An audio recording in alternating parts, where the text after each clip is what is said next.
একাকিত্ব এটি সবসময় কষ্টের হয় না। কিছু কিছু একাকিত্ব নেয়ামত। রবের জন্য যে একাকিত্ব, সে একাকিত্ব কখনো কষ্টের হয় না। হৃদয়টা ভেঙে আজ চুরমার। কোথাও কোনো আশার আলো নেই, চারদিকে ঘুটঘুটে অন্ধকার। কোথাও কেউ নেই। জায়নামাজে বসে অশ্রু ঝরাচ্ছি, সেই অশ্রু এসে সান্ত্বনা দিচ্ছে। হে ব্যথিত হৃদয়ে, কষ্ট পেও না, তোমার রব সব দেখছেন। মনের ভিতর জমিয়ে রাখা এক সমুদ্র পরিমাণ কষ্ট, যা কেউ কোনোদিন বুঝেনি, বুঝার চেষ্টাও করেনি। সে কষ্টের কথা তোমার রব তো জানেন।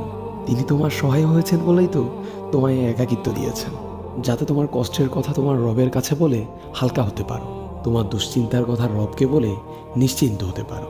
হে ব্যথিত হৃদয়, তুমি কি জানো না তোমার রব যে অসম্ভবকে সেকেন্ডের মধ্যেই সম্ভব করতে পারেন?